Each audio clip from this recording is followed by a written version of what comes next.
पिता तुल्य बुजुर्गों, श्रद्धामयी माताओं एवं बहनों, भारत के कर्णाधार प्यारे बच्चों,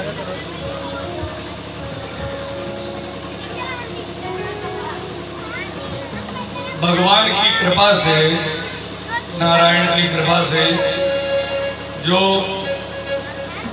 इस ग्राम खड़की पट्टी ग्राम में जो श्रीमद् भागवत कथा का शुभायोजन हुआ, कल प्रथम दिवस था। श्री भवानी भीख पांडे जी के यहाँ जो श्रीमद् भागवत कथा का शुभायोजन हुआ, उसका कल प्रथम दिवस था। आज और कल विलंब भी हो गया, ज्यादा देर हो गई। भगवान की कृपा से आज पुनः बड़े समय से भगवान की कथा प्रारंभ का समय आया। आइए भगवान की कथा में प्रवेश करने से पूर्व, जैसा कि इस धर्म मंच का नियम है कि भगवान के कथा में प्रवेश करने से पहले भगवान के नाम का संकीर्तन कराया जाता है। हमने आपसे निवेदन किया था कि हम नित्य आपको नवीन कारण, नया कारण बताते हुए चलेंगे कि भगवान के नाम का स्मरण क्यों कराया जाता है। अच्छा, ये मत सोचिएगा हम बीच बीच में पूछ भी लेंगे कि अच्छा ये बताइए, तो बीच बीच में पूछ भी लेंगे कि कल क्या हो रहे थे या कहाँ चल रही थी।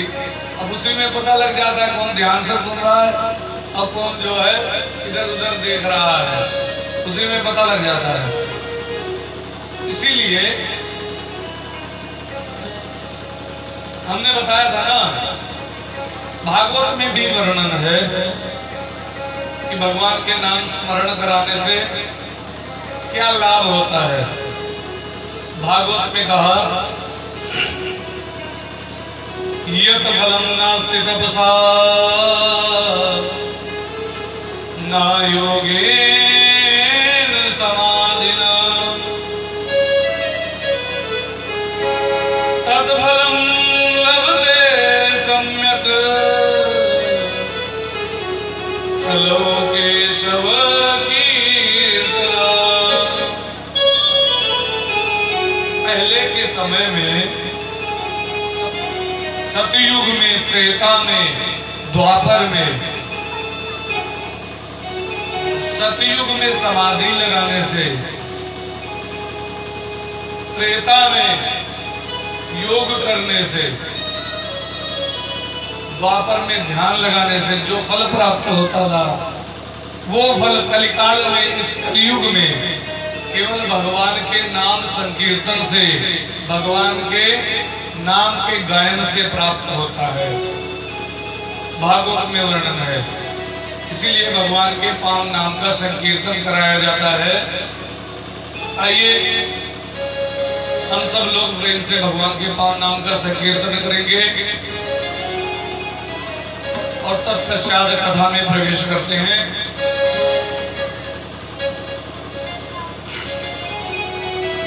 बोलिए वृंदावन बिहारी लाल की जय।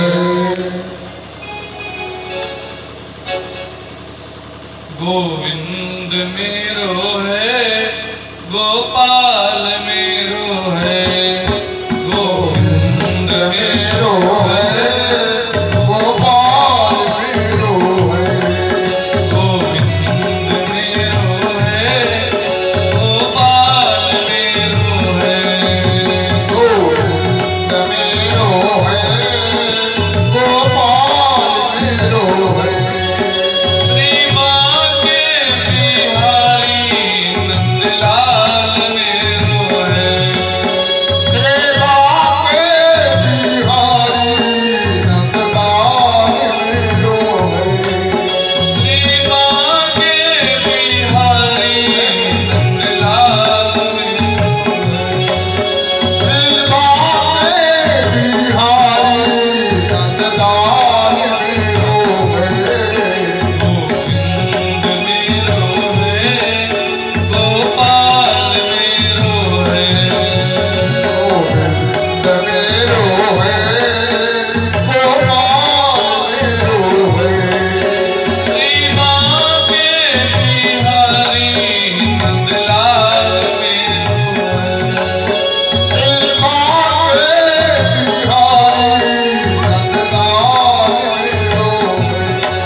नाम में संकीर्तन में ताली बजाई जाती है, जानते हैं ना। और ताली बजाने से बड़े लाभ होते हैं। साइंस के हिसाब से अगर ताली बजाई जाती है तो हमारा जो खून है, ब्लड सर्कुलेशन, ये बढ़िया चलता है। और जो है पुराणों के माध्यम से अगर भगवान के संकीर्तन में ताली बजाते हैं ना तो एक अच्छी लकीर होती है, अच्छी रेखा होती है, एक गड़बड़ रेखा होती है। अच्छी और गड़बड़ जब आपस में मिलती है ना तो बढ़िया हो जाता है। वो अच्छी जो है गड़बड़ को अच्छी बना देती है। तो जो हमारे भाग्य में कुछ गड़बड़ होगा ना तो वो अच्छा हो जाएगा। इसीलिए भगवान के नाम में संकीर्तन में ताली बजाया जाता है। और बाकी शर्म नहीं करनी चाहिए। भगवान के संकीर्तन में बिल्कुल शर्म छोड़ देनी चाहिए, क्योंकि और कौन शर्म नहीं करते। एक जो है कहावत है, अलर बलर बहु बकत है, राम कहत किसका है। तो अगले जन्म में घर घर डंडा खाए, आप समझ के होंगे। तो इसमें संकोच नहीं करना चाहिए। प्रेम से सब लोग जो है ताली बजा करके बड़े प्रेम से गाएंगे। यमुना पुलीन बिहारी नंदलाल मेरो, यमुना पुलीन बिहारी गोपाल मेरो है।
सरकार की, बोले राधे रानी की, बोले श्रीमद् भागवत महापुराण की, बोले हनुमान जी महाराज की जय। जय श्री राधेश्याम।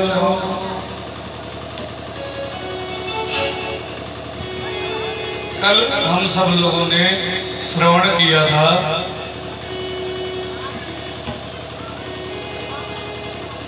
भगवान के कथा में प्रवेश हो गया था ना। कल हम लोगों ने भगवान की केवल कथा में प्रवेश किया था, वो भी श्रीमद् भागवत महापुराण के महात्म्य का प्रथम श्लोक हुआ था। हम लोगों ने श्रवण किया और उसके आगे आज जो है द्वितीय श्लोक में जो है चलते हैं। अच्छा, एक बात याद रखिए, कभी भी ये मत सोचिएगा कि श्रीमद् भागवत महापुराण में पंडित जी ने ये कहा ये नहीं कहा, क्योंकि एक बात ध्यान रखिए, श्रीमद् भागवत की कथा इतनी विस्तार है, इतनी बड़ी है कि इसको 7 दिन में क्या 9 दिन में क्या, इसको अगर सालों साल तक कई जन्मों तक कहा जाए तो ये जो है कथा नहीं विराम होने वाली है, क्योंकि भगवान की कथा अनंत है। बस मुख्य कारण है, मुख्य चीजें आप लोगों के समक्ष, मुख्य कथाएं आप लोगों के समक्ष रखते हुए चलते हैं, क्योंकि विशेष विस्तार से, इसीलिए इसको जो है पाठ के माध्यम से पारायण करके इसको पूरा किया जाता है। श्रीमद् भागवत महापुराण को पारायण के द्वारा ही पूरा होता है, और बिना पारायण के जो सोचे कथा से पूरा हो जाए तो नहीं। कथा तो एक समझाने का माध्यम है कि भगवान के चरणों में हम लोगों की प्रीति बढ़ती रहे, इसीलिए कथा का जो है कथा कही जाती है। भगवान के चरणों में निरंतर प्रेम बढ़ता रहे। आइए भगवान की कथा में हम लोग प्रवेश करते हैं। कल हम लोगों ने श्रवण किया था ओम सच्चिदानंद रूपाय विश्वोत्पत्त्यादि हेतवे आपत्र विनाशाय श्री कृष्णाय वयं नमः।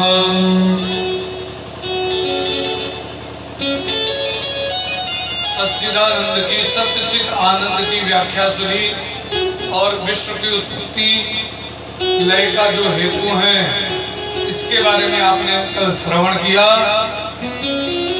तीनों ताप के बारे में श्रवण किया। तापत्रय विनाशाय, उस भगवान जो सच्चिदानंद स्वरूप है, विश्व की उत्पत्ति और लय के हेतु हैं, और जो दैहिक दैविक भौतिक तीनों तापों को नष्ट करने वाले प्रभु हैं, उनको हम नमस्कार करते हैं। व्यास जी ने इस श्लोक के माध्यम से बताया। दूसरे श्लोक में व्यास जी ने सुखदेव स्वामी जी की वंदना की।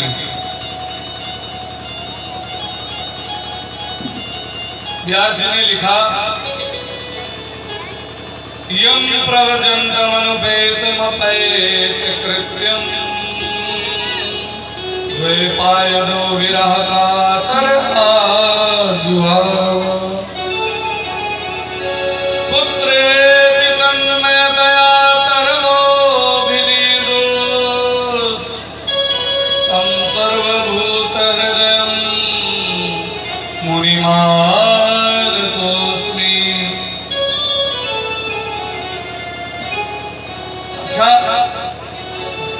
एक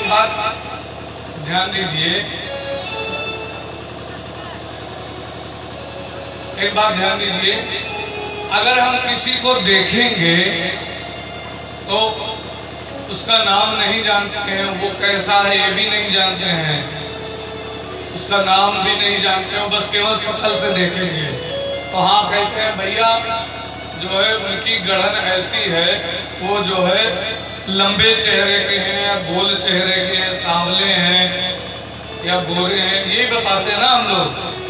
जो है अनेक प्रकार का, बस इसी प्रकार से व्यास जी ने सुखदेव स्वामी जी को एक बार देखते हैं। कब? सुखदेव स्वामी जी ने जब जन्म लिया, जन्म लेते ही 16 वर्ष की आयु में अर्थात 16 साल की आयु में उठे और तुरंत जो है चल दिए वन की तरफ तपस्या के लिए। सुखदेव स्वामी जी को व्यास जी ने देखा, उतना ही देखा था, उतना ही वर्णन किया। क्या वर्णन किया? यम प्रवजन्तम अनुपेतम अपैति कृत्यम द्वैपायनो विरह कातर आजुहावा। जो जन्म लेते ही उठा और उठ करके योगी की तरह सीधे वन के लिए चल दिया। 16 वर्ष की जिसकी आयु, वो मेरा पुत्र, उसको मैं पीछे से बुला रहा था, हे बेटा वापस चले आओ, वापस चले आओ, लेकिन वो सीधे जाता जा रहा था, जाता जा रहा था, चले जा रहा था। तो उसको उसकी जगह पर जो वृक्ष लगे हुए ना, पेड़, ये पेड़ों ने उत्तर दिया उनकी तरफ से। किसकी तरफ से? सुखदेव स्वामी जी की तरफ से उत्तर दिया। क्या? ये क्या कह रहे थे व्यास जी? हे पुत्र, पुत्र आजुहाव, आजुहाव अर्थात आ जाओ, आ जाओ। लेकिन इनकी तरफ से, सुखदेव स्वामी जी की तरफ से पेड़ों ने उत्तर दिया, कहा है बाबा, कौन किसका पुत्र, कौन किसका बेटा, जो कुछ नाता है केवल यहीं पर है, और जैसे शरीर छूटा सब नाते खत्म। कोई किसी का ना बेटा है ना बाप है। पुत्रेति तन्मयतया कर्मो विनेदुः तम सर्वभूत हृदय मुनिमान तोस्मि। ये तो सर्वभूत हृदय है। बाबा किसको बुला रहे हैं? सुखदेव स्वामी जी की कथा आती है, संक्षेप में वर्णन करते हुए चलते। इनका जन्म किस प्रकार हुआ, इनका पुनः एक बार ये महात्म्य में वर्णन आया है। आगे पुनः आएगा एक बार वर्णन, जब भागवत कथा प्रारंभ होती है। प्रथम स्कंद में, प्रथम अध्याय में इनका वर्णन आता है, यही श्लोक का वर्णन आता है। तो कुछ विद्वानगण तब भगवान सुखदेव स्वामी जी के जन्म के बारे में बताते हैं, और कुछ विद्वद्गण पहले बता देते हैं। आइए हम लोग पहले से श्रवण करते हुए चलते हैं। सुखदेव स्वामी जी के गोलोक धाम में माता जी के अनन्य भक्त थे, राधा रानी के, उनकी गोद में खेला करते थे, वहीं पे रहते थे निरंतर। सुखदेव स्वामी जी से माता जी ने कहा तुम्हें नीचे जाना पड़ेगा मृत्यु लोक पर। तो राधा रानी ने जब सुखदेव स्वामी जी से ऐसा कहा, तो सुखदेव स्वामी जी ने कहा रुको, मैं नीचे नहीं जाऊंगा, मैं नीचे जाने वाला नहीं हूँ। कहा क्यों, क्या हुआ, नीचे जाने में क्या परेशानी है मृत्यु लोक में? हाँ, वहां पर मुझे भगवान की माया जकड़ लेगी, और जब मैं माया में फंस जाऊंगा तो पुनः मुझे जन्म लेना पड़ेगा, मरना पड़ेगा। तो इसलिए मुझे जो है आप वहां मत भेजिए। तब भगवान के पास राधा रानी गई और कहा प्रभु ये तो जाने को कह नहीं रहा है। तो भगवान ने कहा सुनो। तब सुखदेव स्वामी जी से भगवान ने कहा कि चले जाओ मृत्यु लोक पर, और मृत्यु लोक में जाकर के वहां तुम्हें मेरी माया तंग नहीं करेगी, और वहां जाकर के मेरी कथा का प्रचार प्रसार करो। सुखदेव स्वामी जी चल दिए, और यहाँ पर जब आए ना तो कैसे आए जाते हैं? एक सुख पक्षिणी अर्थात तोती के अंडे के रूप में आए, तोती के अंडे के रूप में यहाँ पर सुखदेव स्वामी जी का प्रादुर्भाव हुआ। और जहाँ आज के समय में अमरनाथ की गुफा है ना, वहां पर शुक्रदेव स्वामी जी का प्रादुर्भाव हुआ। शुक पक्षिणी के गर्भ से इन्होंने अंडे के रूप में ये अवतरित हुए और इधर एक तब तक घटना घट जाती है, बड़ी सुंदर घटना घट जाती है। क्या घटना घटती है? एक बार नारद जी, ये दोनों कथाएं साथ में हैं, ध्यान रखिएगा। अगर जो है मन इधर उधर गया तो समझ में नहीं आएगा, तब कहेंगे कि हमें समझ में नहीं आया। दोनों कथाएं साथ में है। एक बार घटना घटती है बड़ी सुंदर। माता पार्वती जी के पास में नारद जी पहुंच जाते हैं। नारद जी को माता पार्वती जी गुरु मानती थी। नारद जी पहुंच गए। कहा नारद जी का तो काम है इधर की बात उधर, उधर की बात इधर, और धीरे से जो है जो अपने यहाँ कहते ना लुकड़ी लगा करके धीरे से चल लेते हैं। उन्होंने वहां जाकर के यही किया। क्या किया जाकर माता जी के पास गए और जाकर के बोले माता जी। माता जी ने प्रणाम किया, नारद जी को बिठाया। नारद जी ने कहा कुछ बढ़िया जो है कुछ थोड़ा सा इधर की बात उधर किया जाए। कहा ये बताओ माता जी, भगवान भोलेनाथ कहाँ हैं? वो कहीं जो है बाहर हैं, अभी आएंगे। तो कहा माता जी एक बात जानते हैं? कहा क्या? कहा माता आपको भगवान भोलेनाथ प्रेम करते हैं? कहा हाँ बहुत प्रेम करते हैं। मैं नहीं मानता कि वो आपको इतना प्रेम करते होंगे। कहा क्यों? आज जो प्रेम करता है, गोस्वामी बाबा ने लिखा है प्रेम कीन कछु बीच न रखा। अगर प्रेम किया तो उसमें जो कुछ भी अपनी बातें होती हैं बता देता है व्यक्ति। जिससे प्रेम करता है उससे कुछ छुपाता नहीं है। तो यहाँ नारद जी ने भी यही कहा अगर आपसे प्रेम करते हैं तो आपसे कुछ छुपाते तो होंगे नहीं। नहीं, कुछ नहीं छुपाते, जो कुछ होता है वो बता देते हैं। आप क्या क्या बताते हैं? जब भगवान भोलेनाथ समाधि में बैठते हैं तो वो बता देते हैं आज मैंने भगवान श्री कृष्ण का दर्शन किया, आज मैंने नरसिंह भगवान का दर्शन किया, आज मैंने जो है चतुर्भुज रूप नारायण का दर्शन किया, सब बता देते हैं। ये बातें जबकि बतानी नहीं चाहिए। वास्तव में जो भजन करते हैं, हम भगवान का स्मरण करते हैं, कि हम राम राम कहते हैं, तो वो बातें सबसे बतानी नहीं चाहिए। इससे जो है उसका पुण्य क्षीण हो जाता है और अग्रसर नहीं हो पाता। लेकिन देखो तब भी भगवान भोलेनाथ मुझे बता देते हैं, इतना प्रेम करते हैं। अच्छा माता ये बताओ, आपको अभी बाबा ने ये बताया कि ये जो मुंडों की माला पहने हुए हैं, खोपड़ी की माला जो पहने हुए हैं, ये किसके खोपड़ी की माला है, किसके मुंडों की माला है? माता जी ने कहा ये तो मुझे नहीं बताया, उन्होंने कभी भी नहीं बताया। ये नहीं बताया, बस देख लो। इसीलिए कहते हैं, हमने कहा था ना आपसे प्रेम करते नहीं है। अब माता जी को क्रोध आया। अच्छा आने जो इनकी खबर लेती है। तो माता जी को क्रोध आया, ये मुझसे कुछ बातें छुपाते नहीं थे। कहा देख लो अब साबित हो गया ये आपसे प्रेम नहीं करते हैं। हाँ सही कह रहे हैं। और नारद जी का काम बहुत धीरे से चलते हुए कहा माता जी मैं चल रहा हूँ।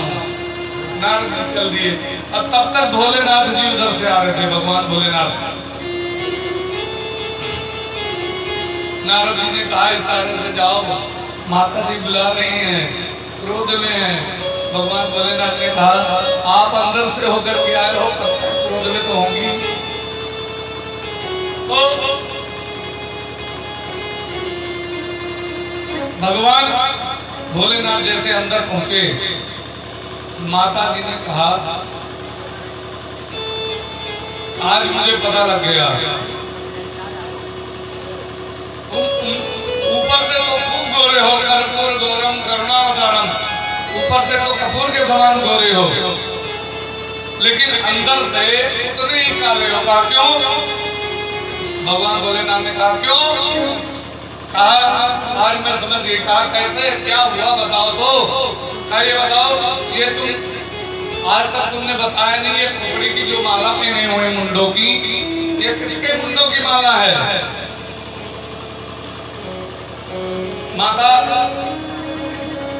माता जी बड़े क्रोध में हैं।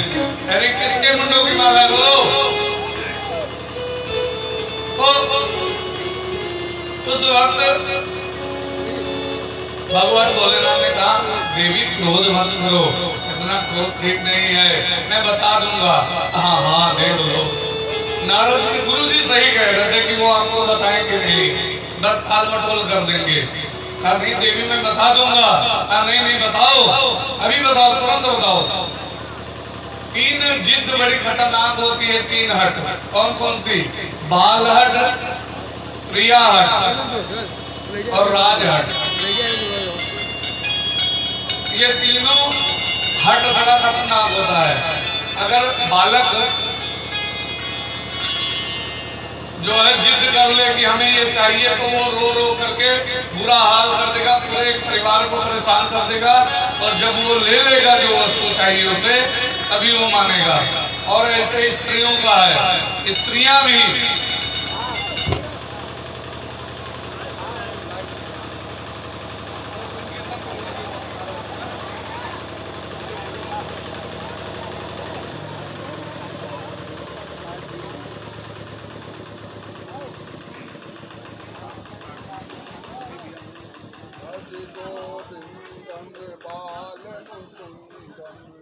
परमानंदम हरे हरे, भज गोविंदम बालन परमानंदम हरे हरे, परमानंदम ब्रह्मानंदम, परमानंदम ब्रह्मानंदम। ठीक है आजो परमानंदम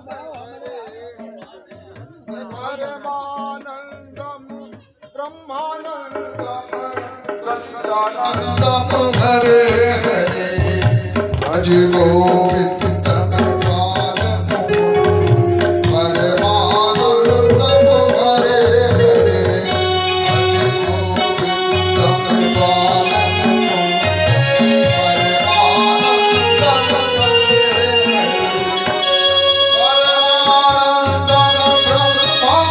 परमानंदम परमानंदम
कथा कहाँ चल रही थी?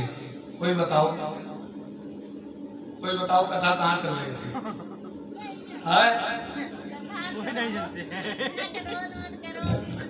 यही सुनते हैं क्या? अरे कोई बताओ, संकोच मत करो। हम बिल्कुल समझ लीजिए आपसे बात कर रहे हैं, हम कोई कथा नहीं कह रहे हैं, क्योंकि हम आप लोगों के समक्ष बालक के समान हैं।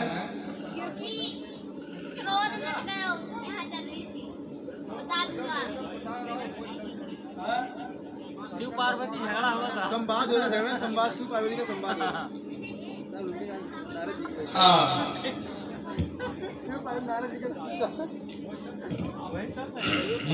मुंडमाला सही। यही पता, यही यहाँ पर जो है समझ लीजिए, जैसे साल भर बच्चे पढ़ते हैं तब पेपर होता है ना, उनका परीक्षा होता है कि कितना पढ़े हैं, अब 3 घंटे में बताओ, तब पेपर देते हैं वो लोग। तो ऐसे ही यहाँ पर भी जी ये जो लाइट आ जाती है और चली जाती है, ये समझ लीजिए परीक्षा हो रही है, तब पता लग जाता है कि कौन कितना ध्यान से सुना।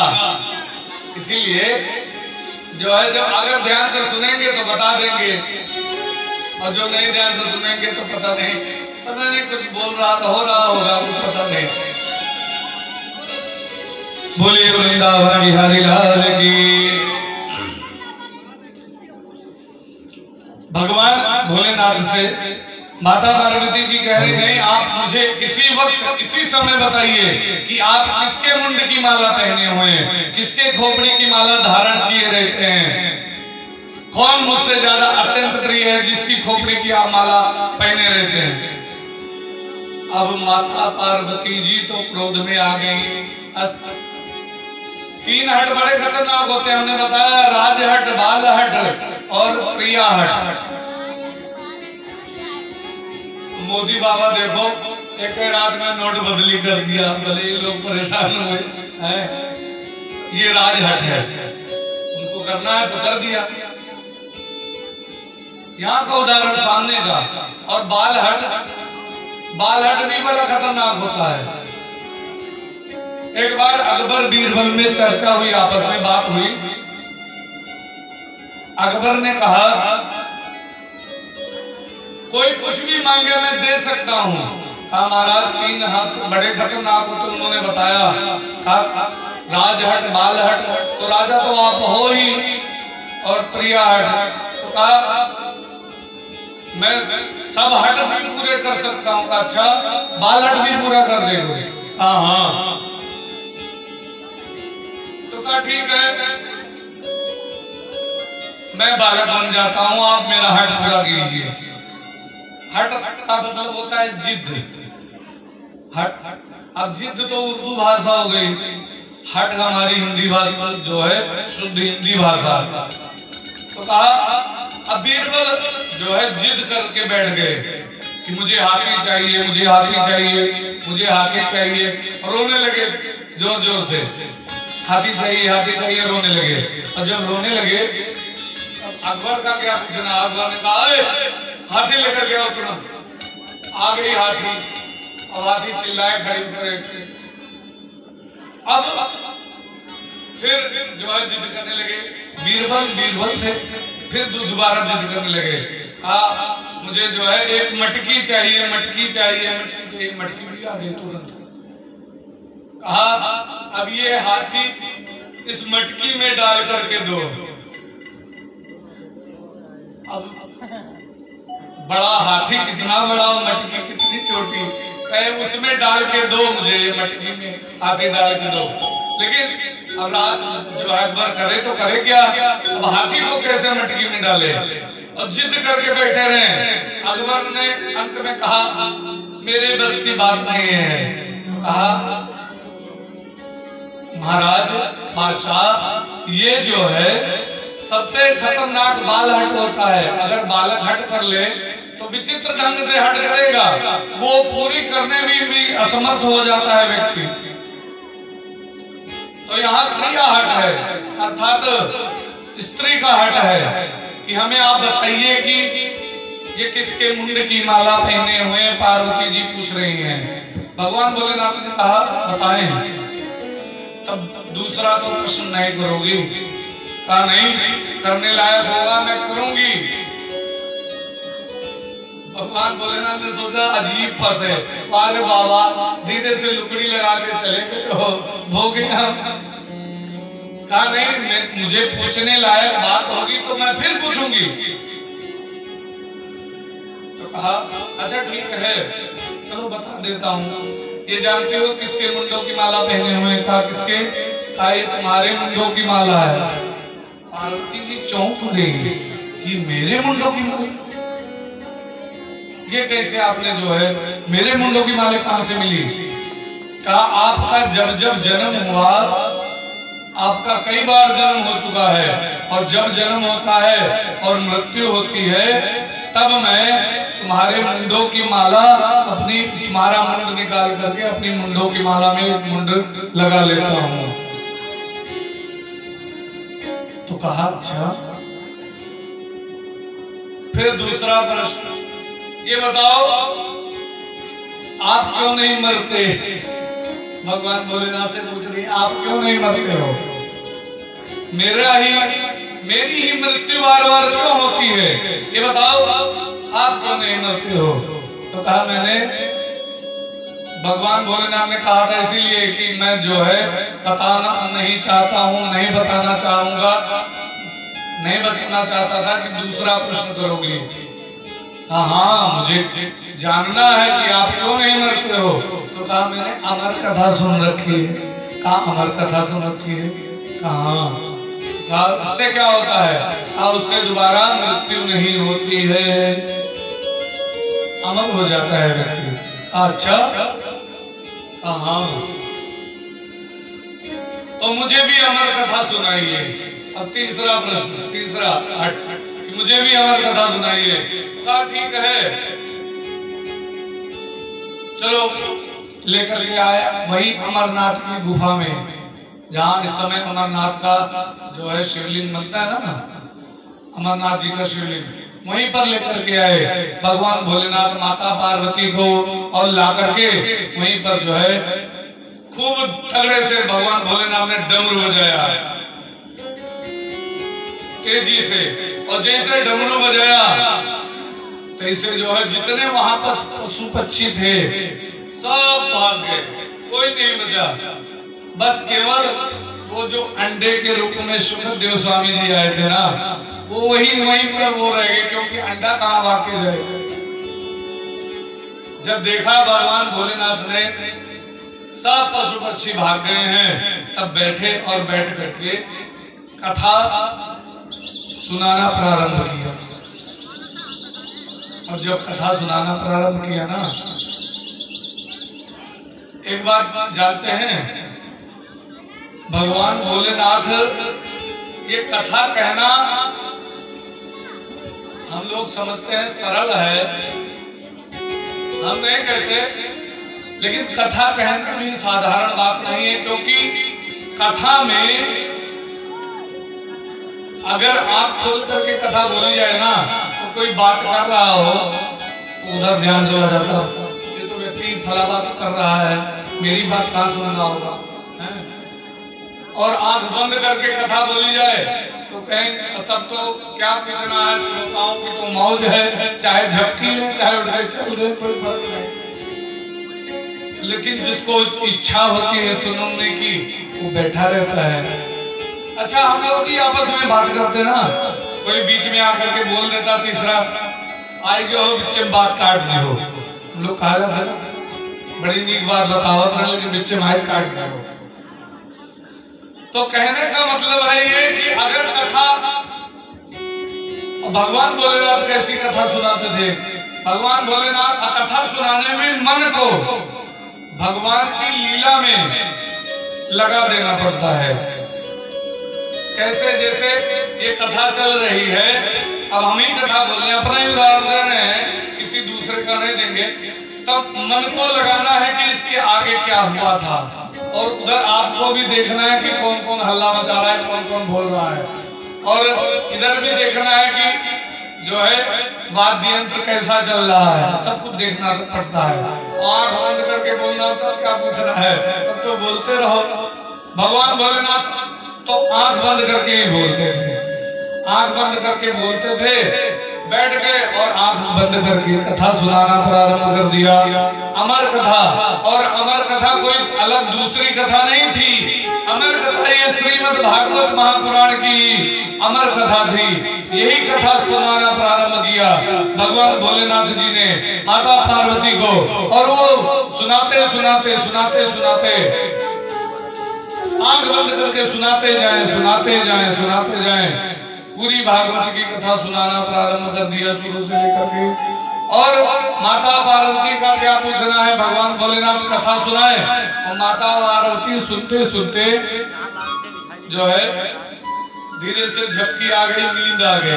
माता पार्वती जी मुकारी भर रही थी, जैसे कोई बात बताते ना, अब माता पार्वती को झपकी आ गई सुनते सुनते। और ये जो कथा सुनते सुनते वो जो अंडा रखा हुआ था, ध्यान दीजिए दोनों कथाओं का यहाँ पर मेल हो जाता है, शुक्रदेव स्वामी जी का और जो है ये कथा का बाबा भोलेनाथ जी की कथा का, दोनों का यहाँ पर मेल है। शुक्रदेव स्वामी जी जो अंडे के रूप में थे, उस अंडे के अंदर धीरे धीरे ऊर्जा का प्रादुर्भाव हुआ, धीरे धीरे अंडा फूट गया और माता पार्वती जी भी कथा सुनती रही, हूं करते रही और वो बच्चा थोड़ा बड़ा हो गया। माता पार्वती जी एक दिन जो है कथा सुनते सुनते बैठे बैठे सो गई और जैसे सो गई और हुकारी की बारी थी। जब हुकारी नहीं भरा एक बार, बाबा भोलेनाथ सुना रहे थे, पैसे जो है उस सुग्गे के बच्चे ने सोचा कि माता पार्वती जी तो बोल ही नहीं रही है, कुछ हुकारी नहीं भर रही है, अभी कथा बंद हो जाएगी, तो इससे अच्छा मैं ही हुकारी भर लेता हूँ। वो बोलने लगा, वो तोते का बच्चा करके हुकारी भरने लगा। तो जब हुकारी भरने लगा, बाबा भोलेनाथ का क्या पूछना, वो कथा सुनाते गए सुनाते गए सुनाते सुनाते कथा जब विराम हुई तब आँख खुली बाबा भोलेनाथ की, तो देखा तो पार्वती जी तो सो रही हैं और तो सोचा ये हुकारी कौन भर रहा था, माता पार्वती तो सो रही है। तब देखा वो जो है सुग्गे का बच्चा हूं कर रहा था, उसको लीला के लिए त्रिशूल से दौड़े मारने के लिए ऋषि को भेज दिया बाबा भोलेनाथ ने उसके पीछे, और वो सुग्गे का बच्चा भागा और उड़ते उड़ते उड़ते उड़ते आया। ये व्यास जी की पत्नी, उनका नाम है वितिका। वितिका जी ऐसे मुंह खोल के जमुआई ले रही थी, जमुआई तो जानते ना, ऐसे जो है मुंह खुलता है, तब जो है नींद जब आती है ना ऐसे मुंह खुलता है, तो जो मोबाइल ले रही थी वो सुग्गे का बच्चा उड़ता उड़ता आया, मुंह के द्वारा पेट में चला गया सीधे, और वहीं पर मातृगर्भ में वही 16 सालों तक भगवान शुक्रदेव स्वामी जी ने समाधि लगाई। और समाधि लगाने के पश्चात अंदर से वेद के मंत्र की ध्वनि हो, वेद का उच्चारण हो, भगवान के नाम का संकीर्तन हो। व्यास जी सोचे कि मेरे पत्नी के गर्भ में कोई महापुरुष पल रहा है, पक्का है। और एक दिन व्यास जी ने कहा, महाराज जो कोई भी हो आप बाहर चले आओ, बहुत दिन बीत गया है, 16 साल बहुत हो गए, अब तो बाहर आ जाइए। कहा नहीं मैं नहीं आऊंगा। कहा क्यों? कहा भगवान की माया मुझे पकड़ लेगी। कहा माया नहीं पकड़ेगी, मैं तुम्हें आशीर्वाद देता हूँ, हमें जो है तुम्हें भगवान की माया नहीं पकड़ेगी। अच्छा वेद व्यास जी भी भगवान के अवतार माने जाते हैं। हाँ ठीक है। अब वो बाहर आए और जैसे जन्म लिया तैसे सीधे उठ करके चल दिए।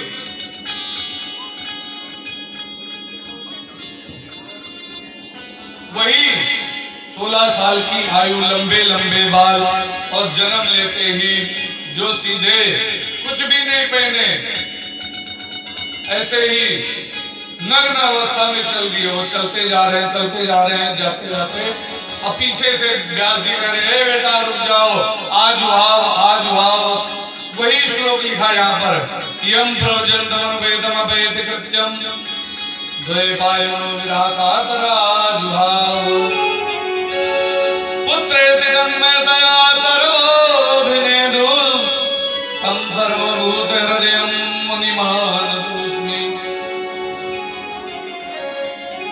तब वृक्षों ने उत्तर दिया, वही कथा जो है, वृक्षों ने कहा कौन किसका बाप कौन किसका बेटा, ये तो सर्वभूत हृदय है, किसे बुला रहे हो आप, इतना कह करके वृक्षों ने उत्तर दिया। व्यास जी लौट आए,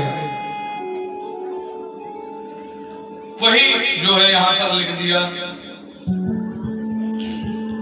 हम लोगों का आगे जो है कथा में प्रवेश करते हैं। हम लोगों का ये जो उत्तर प्रदेश है बड़ा सुंदर क्षेत्र है, जान लीजिए, इससे बढ़िया प्रदेश कोई है ही नहीं पूरे भारत में, हम तो कहते हैं। क्योंकि जितने पुराणों की कथा हुई है हमारे उत्तर प्रदेश में हुई है, सब पुराणों की कथा, 18 पुराण की कथा हमारे उत्तर प्रदेश में हुई है। और हम लोग तो बड़े भागी हैं, बड़े भाग्यशाली हैं कि अवध क्षेत्र में आते हैं। 80 कोस तक अवध क्षेत्र माना जाता है, और अयोध्या यहाँ से 80 कोस तो ना हुई, कम है ना, एक कोस में 3 किलोमीटर होते हैं।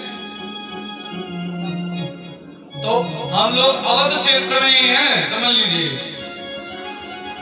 तो हम लोग तो बड़े भाग्यशाली हैं। और उत्तर प्रदेश में अच्छा कहां पर कथा हुई, जो सीतापुर है ना इस समय पर, वहां पर नैमिषारण्य पहले बोला जाता था। नैमिषारण्य क्षेत्र में वहां पर बहुत वृद्ध अवस्था के संत रहते थे। कोई 1000 साल के, कोई 10,000 साल के, कोई 2000 साल के, कोई 5000 साल के, कोई 20,000 साल के, कोई 25,000 साल के, कोई लाखों वर्ष के महात्मा लोग रहते थे। और उनका काम एक था, बस एक कथा विराम में दूसरी जो है शुरू कर देते थे। उनका नित्य क्रिया यही थी। हम लोग तो प्रपंच में बिता देते हैं समय ज्यादा, है कि नहीं? हम लोगों का ज्यादा प्रपंच में बीत जाता ना, कोई आ गई कोई बात होने लगी उसमें ज्यादा मन लग गया, समय बीत जाता है। अगर कथा होने लग जाए तो मन नहीं लगता, और जो मन भी लगा तो थोड़ी देर बाद नींद आ जाती है। लेकिन वो प्रपंच में समय नहीं व्यतीत करते थे। सुबह स्नान किया, नित्य क्रिया किया, और नित्य क्रिया के पश्चात कथा में बैठ जाते थे। कभी किसी वक्ता को बिठा दिया, कभी किसी को। एक बार उनके बीच में एक युवा संत आया। कौन? भगवान वेदव्यास जी के शिष्य सूत जी। सूत जी वहां पर आए, और जब सूत जी आए तो आकर के जैसे सूत जी को देखा, वो उनके सामने प्रणाम करने लगे, वो उनके सामने प्रणाम करने लगे, वो उनके सामने डंडे की तरह लेट करके। प्रणाम कई प्रकार का होता है, जानते हैं?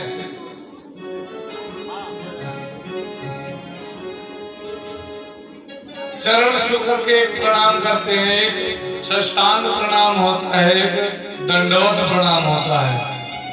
पहले दंडवत प्रणाम चलता था, बिल्कुल लेट करके प्रणाम करते थे। उसके पश्चात साष्टांग प्रणाम चलने लगा। 6 अंगों को लगा करके, घुटना, दोनों हाथ, सिर, नाक, 6 अंग लगा करके ये साष्टांग प्रणाम हुआ। एक डंडे की तरह लेट करके प्रणाम करने को दंडवत प्रणाम कहते हैं। दंडवत गया तब साष्टांग प्रणाम आया, और साष्टांग प्रणाम जब खत्म हुआ ना आज के समय में, तब आया चरण छूने वाला प्रणाम। वो भी सही था, अब वो भी धीरे धीरे खत्म हो गया। तो कहने लगे प्रणाम प्रणाम, वो भी खत्म हुआ तो कहने लगे दंडवत, वो भी ठीक था। अब धीरे धीरे वो भी खत्म हो गया। अब पता क्या चलता है? एक मोटरसाइकिल से जा रहे हैं और दूसरे उधर से आ रहे हैं, ताकत लगी जियो। तो कबीरदास जी कहते हैं, हवर हवर पहलगी लबर लबर दुआ, और कहा कबीर कुछ ना होगा। उनके ना आशीर्वाद लागत है, उनका श्राप लागत है।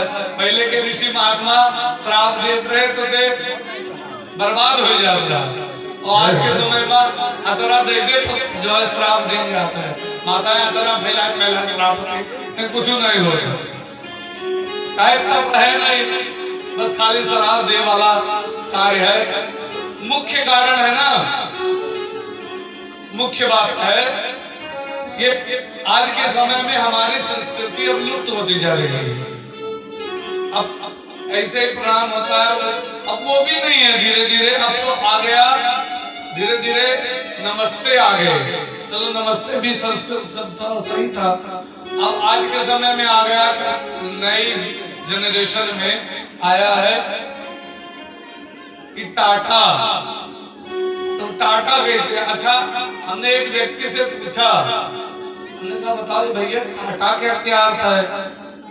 हम तो कहा एक फैक्ट्री है बहुत बढ़िया स्टील वाली, बहुत बड़ी, बाय बाय कहते हैं। और इसका मतलब यही हुआ कि हमारा तुम भरोसा मत करना, वो कहते हैं हमारा तुम भरोसा मत करना।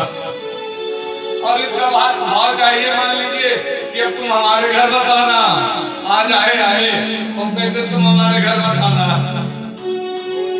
आज के समय में ये जो है अंग्रेजों की सभ्यता हम लोगों के यहाँ आती जा रही है धीरे धीरे, और हम लोगों की सभ्यता अंग्रेजों के पास धीरे धीरे जाती आ रही है।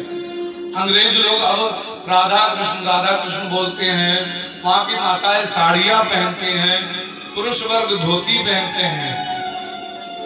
रूस इत्यादि प्रदेशों में, अमेरिका इत्यादि प्रदेशों में ये काफी प्रचलन हो रहा है, और हम लोगों का जो है धीरे धीरे सब बदलता जा रहा है।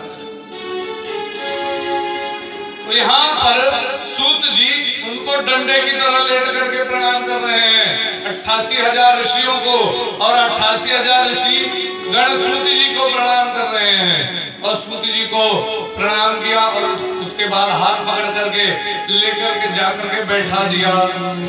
हाँ महाराज, आज आप कुछ सुनाइए, और हम जो प्रश्न बोले पूछ रहे हैं उसका आप उत्तर दीजिए। हमने कुछ प्रश्न रखे हुए हैं, उसके आप उसका उत्तर बताइए। सूत जी ने कहा आप हमसे बुजुर्ग हैं, आप हमसे बड़े हैं, मैं आपको क्या बताऊं महाराज? तो कहा नहीं, आप हमसे श्रेष्ठ हैं। कहा कैसे? उन लोगों ने बताया 88,000 ऋषियों ने, धन वृद्धा बल वृद्धा आयुर्वृद्धा तथैव च ते सर्वे ज्ञान वृद्धस्य किंकरा शिष्य किंकरा। कोई धन में बड़े होते हैं, कोई बल में बड़े होते हैं, कोई आयु में बड़े होते हैं, लेकिन इन सब में जो ज्ञान में बड़ा होता है वही श्रेष्ठ है। सूत जी आप ज्ञान में श्रेष्ठ हैं, इसीलिए आप हम सबसे श्रेष्ठ हैं। आप हमको कथा श्रवण कराइए, हमारे शंका का समाधान कीजिए। हम लोग इतने दिन से कथा सुन रहे हैं, एक हमने प्रश्न चुन करके रखा हुआ है, उसका आप उत्तर दीजिए। और हाथ जोड़ करके बोले, अज्ञान ध्वंस विध्वंस कोटि सूर्य स्वप्रभा तो तख्या ही कथा सारम मम कर्ण रसायनम। जो हमारे अज्ञान को नष्ट कर दे। आप करोड़ों सूर्य के समान हो हमारे अज्ञान के सामने। हमारे अज्ञान को, अंधकार को, अज्ञान रूपी अंधकार को दूर करने के लिए करोड़ों सूर्य के समान हो। प्रभु सूत जी आप हमें ऐसी कथा सुनाइए जो हमारे कानों में जाकर के और अमृत का काम करे, हमारे कानों में जाए और जाकर के उससे जो है अमृत का कार्य हो। अच्छा विचित्र बात है ना, अगर बुखार चढ़ा हुए तो दवाई खाए हुए तो लड़के, अगर बुखार चढ़ा हुए और दवाई खाए हुए तो मुंह से तो खावा जाए, तब तो बुखार का राहत मिली। कागज तो खावा ना जाएगी, कागज दाई तो से पानी डालेंगे बदन बच जाए, फायदा नहीं जाए। ये तो हुई ना। लेकिन यहाँ पर बड़ी विचित्र बात बता रहे हैं, कह रहे हैं कि ऐसी कथा मुझे सुनाइए जो कानों से अंदर जाए और अंदर जाकर के वो अमृत का काम करे। अमृत के समान हम लोगों के अंदर वो कार्य करे। सुतख्यायि कथासारम मम कर्णरसलयनम। और वो कथा कैसी होनी चाहिए? चिंतामणिर लोके सुखम सुशूद्रा सर्वसंपदम प्रयच्छति गुरु प्रीतो वैकुंठ योगी दुर्लभम। चिंतामणि की तरह हो। चिंतामणि का तात्पर्य ये है ना, चिंतामणि में ये खासियत होती है, अगर उसके सामने किसी वस्तु का चिंतन किया जाए तो वो हमें प्राप्त हो जाती है। कोई भी वस्तु की चिंतन किया जाए वो हमें प्राप्त हो जाता है। और तो कहा इसी प्रकार उस कथा को सुनते सुनते जो है, जो भी वस्तु की कामना की जाए वो हमें प्राप्त हो। और बताया कहा स्वर्ग की प्राप्ति करा दे। स्वर्ग अगर कोई चाहता हो वो भी प्राप्त करा दे। और आप हमारे श्रेष्ठ गुरु के तुल्य हैं और भगवान से भेंट करा दे, भगवान के परम धाम को भी पहुंचा दे, ऐसी कथा सुनाइए। अब वो कह रहे हैं कि आगे चल करके जो है उनके पास तो खूब समय था, जब 88,000 ऋषि थे। ये कोई 10,000 साल के, कोई 20,000 साल के, कोई 1,00,000 साल का आयु थी। उनके पास तो खूब समय था, लेकिन वो आज के समय को देखते हुए प्रश्न कर रहे हैं कि काल व्याल मुखग्रास त्रास निर्णाश हेतवे श्रीमद् भागवतम शास्त्रम कलोकीरेण भासितम। सूत जी ने कहा, जब इन्होंने अपना प्रश्न रख दिया तो सूत जी ने कहा, जो आज के समय में तो आयु खूब है, लेकिन आगे के समय को देखते हुए सूत जी ने कहा हम लोग काल के गाल में फंसे हुए हैं। काल के गाल क्या है जानते हो? कोई हवा नहीं है काल की आकर के खा लेगा।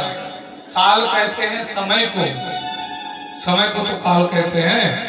और वो काल आज ना है कोई नहीं रह जाता है, तो कहा नहीं कि भैया समय पूरा होगा, नहीं काल खाएगा समय। और कोई काल कोई हवा नहीं है, समय को ही काल कहते हैं। तो काल रूपी व्याल, व्याल का मतलब है सर्प, वो मुंह खोले बैठा हुआ है। और वो किस दिन हम लोगों को उसी में बंद कर दे। कौन किस दिन बंद हो जाए कोई पता नहीं। बंद होने का मतलब किसका शरीर किस दिन छूट जाए, कौन किस दिन किसका शरीर शांत हो जाए कोई पता नहीं। पता है? नहीं पता ना। बंद कर लेगा बस तुरंत। ये जो श्वास चल रही है ऊपर नीचे, केवल खींची और नीचे वापस नहीं आई, बस खत्म काम, पता नहीं लगेगा।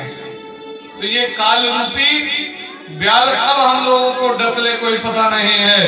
तो उसके निवृत्ति के लिए भगवान की कथा श्रीमद् भागवतम शास्त्रम कलोकीरेण भाषणम, ये हमारे जो है लाभदायक रहेगी। कहा अच्छा हम लोगों को जो है पता भी है, जो है कि देखते भी हैं। आज समय बीत गया, कोई कहता है कल समय बीत गया। देखते हैं हमारे सामने ये हो रहा है। क्या शंकराचार्य जी ने लिखा है, पुनरपि जननम पुनरपि मरणम, पुनरपि जननम पुनरपि मरणम, पुनरपि जननी जठरे शयनम, पुनरपि जन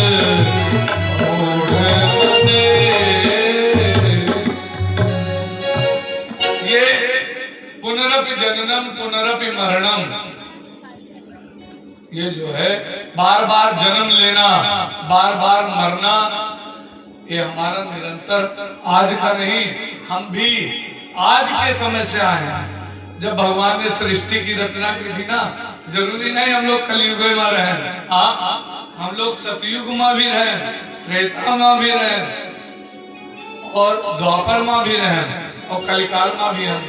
लेकिन ये नहीं पता है कि का रहन, चूंटी रहन हुई, हाथी रहन कि बाघ रहन कि उल्लू रहन, अनेक प्रकार का है।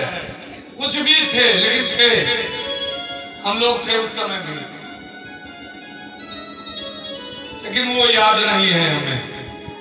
तो सबसे बड़ा कष्ट जब होता है बार बार जन्म लेना और बार बार मरना। गोस्वामी बाबा ने लिखा है रामचरितमानस में, जनमत मरत दुसा दुख होई, जनमत मरत दुसा दुख होई, जनमत मरत दुसा दुख होई, जनमत मरत दुसा दुख होई। जन्म लेने में और मृत्यु में अनेक प्रकार के पीड़ा है। अच्छा, बिच्छू का डंक, बिच्छू को डंक, बिच्छी जो है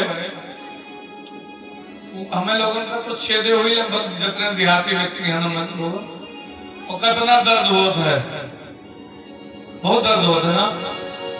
लिखा है 1000 बिच्छू के डंक मारने जितना दर्द जब बालक जन्म लेता है तब होता है, और 1000 बिच्छू के डंक मारने जितना दर्द जब मृत्यु होती है इस शरीर की तब होता है। लेकिन बालक जन्म लिया, वो बोल नहीं सकता, वो बता नहीं सकता, और जब बताने का समय आता है तो भूल जाता है। और जिसकी मृत्यु हो गई वो कहाँ बताने आता है कि इतना दर्द हुआ। तो इसीलिए ये रहस्य केवल हमारे पुराणों में, वेद शास्त्रों में वर्णित है। तो कहा बार बार जन्म लेना, बार बार मरना ये मनुष्य का स्वभाव है। इससे अगर छुटकारा पाना है तो भगवान के पावन नाम का स्मरण करना चाहिए। भज गोविंदम भज गोविंदम गोविंदम भज मोरमती। कहा यहाँ सूत जी कह रहे हैं कि जो हम लोग कलिकाल वासियों के लिए बता रहे हैं कि कब किसका समय पूरा हो जाए, कौन किस दिन चला जाए, कोई पता नहीं है। इसलिए भगवान के पावन नाम का स्मरण, भगवान की कथा श्रवण करनी चाहिए। ये कथा बड़ी विचित्र है। कहा कैसे विचित्र है? कहा देवताओं को भी ये कथा दुर्लभ है। अच्छा, हाँ, ये देवताओं को भी दुर्लभ है। जब राजा परीक्षित को श्राप हुआ था, संक्षेप में वर्णन करते हुए चल रहे, तब ये देवता लोग अमृत का कलश लेकर के सुखदेव स्वामी जी के पास आए और आकर के कहने लगे, महाराज हमें जो है कथा सुना दीजिए, परीक्षित को अमृत पिला दीजिए, अमर हो जाए और हमें कथा सुना दीजिए। अच्छा, वैसे तुम आए होते हाथ जोड़ के कहते हमें कथा सुना दो तो ठीक था। यहाँ पर जो है मोल भाव करने आए कि एक चीज दे दो और एक चीज हमें जो है हमसे जो है हमें एक चीज दे रहे हो, एक चीज लेने को कह रहे हो कि हमें दे दो। ये काम नहीं बनने वाला। अगर प्रेम से कहते सुना देते। देवताओं को डांट करके भगा दिया, और जब भगा दिया देवता लोग ब्रह्मा जी के पास पहुंचे। हाँ सुनो, हाँ क्या? अब बाबा हम लोगों को कथा नहीं सुनने को दिए, सुखदेव स्वामी जी ने भगा दिया। आप क्यों? हम लोग अमृत का कलश लेकर गए थे, राजा परीक्षित को कह रहे थे अमृत पिला दीजिए और हमें जो है आप कथा सुना दीजिए। और वो देखते हैं राजा परीक्षित का क्या होता है। तो देखा उसने, और देखा क्या, राजा परीक्षित वहीं पर अंतिम दिवस राजा परीक्षित को मोक्ष हो गया। अराग्यो मोक्षम तदा वीक्ष्य पुरा धाता अस्मि विस्मिता। राजा का जो मोक्ष हो गया तो ब्रह्मा जी भी आश्चर्यचकित हो गए कि अरे ये क्या हुआ, इसको तो मोक्ष हो गया। तो वहीं पर तराजू लगाया और तराजू लगाने के पश्चात वहीं पर जो है एक पलड़े पर अन्न साधन रखे, एक पलड़े पर श्रीमद् भागवत कथा रखी और श्रीमद् भागवत कथा का पलड़ा उठा ही नहीं, अन्य साधन रखते चले गए। श्रीमद् भागवत का पलड़ा जब नहीं उठा तो कहा अरे ये साधारण ग्रंथ नहीं है, क्या है, वांगमयी मूर्ति प्रत्यक्षा वर्तते हरे, ये वांगमयी मूर्ति श्रीमद् भागवत भगवान का विग्रह ही है, ये जो है भगवान का विग्रह है। इसीलिए प्रभु ये राजा को मोक्ष हो गया। बोलिए आनंद भगवान की।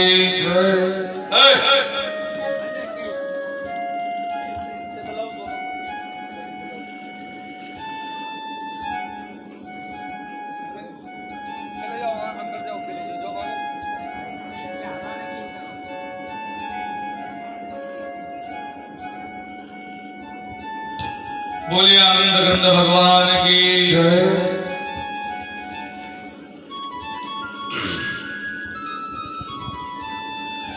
आइए आगे की कथा में प्रवेश करने से पूर्व 2 बार भगवान के पावन नाम का स्मरण करेंगे। श्री राधे राधे गोविंद गोविंद राधे राधे राधे गोविंद श्री राधे राधे राधे राधे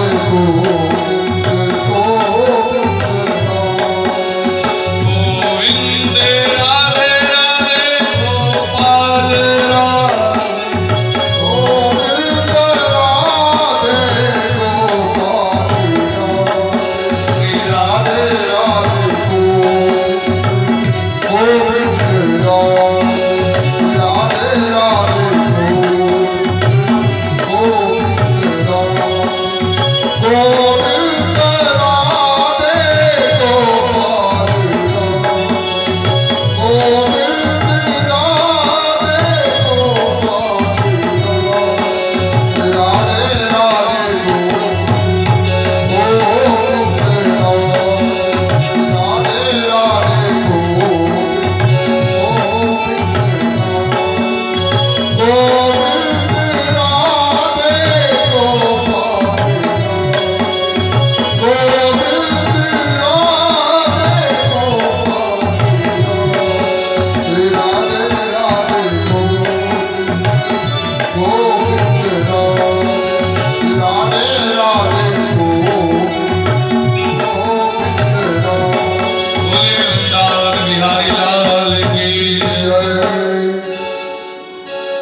ऋषियों ने, महाराज ये बताइए ये श्रीमद् भागवत कथा कहाँ से प्रारंभ हुई और किस प्रकार इस धराधाम पर आई, इसके बारे में आप बताइए। ये भगवान के द्वारा ब्रह्मा जी ने प्राप्त किया। संक्षेप में वर्णन करते हुए चलते हैं, कथा बड़ी विस्तार है। और ब्रह्मा जी के द्वारा नारद जी ने प्राप्त किया और नारद जी के द्वारा भगवान वेद व्यास जी ने प्राप्त किया। तो कहा हमने तो सुना था कि सनकादिक ऋषियों से जो है नारद जी ने ये कथा सुनी थी। कहा हाँ, सप्ताह श्रवण की विधि सनकादिक ऋषियों से सुनी। कैसे तो बताया, एकदा ही विशालायाम चत्वारि ऋषयो सत्संगार्थं समायाता ददर्शो तत्र नारदम्। एक बार बद्री विशाल धाम में, बद्रीनाथ धाम जहाँ है वहां पर ये चारों ऋषि सनक सनंदन सनातन सनत कुमार 5-5 वर्ष की अवस्था ये घूम रहे थे सत्संग के लिए कि कोई सत्संग के लिए महात्मा मिल जाए, उससे सत्संग किया जाए। तब तक नारद जी मिल गए और नारद जी जब मिल गए तो नारद जी को देखा। कैसे नारद जी को देखते ही नारद जी क्या हुआ, नारद जी का मुंह लटका हुआ था, उदास थे नारद जी। तो कहा क्या हुआ, आप उदास क्यों हो, आपका मुंह लटका हुआ क्यों है। मुझे तो लग रहा है आपका कुछ खो गया है। तो एक ने कहा महात्माओं के पास क्या होता है जो खो जाएगा? महात्माओं के पास तो कोई धन तो है नहीं कि जो खो जाएगा। हाँ हाँ, ये तो बात सही कहा। दूसरे ने कहा हाँ, महात्माओं का तो धन होता है, भगवान के नाम का स्मरण रूपी धन, यही महात्माओं का धन होता है। एक संत ने कहा है महात्माओं का धन क्या है पता है? हमारो धन राधा श्री राधा श्री राधा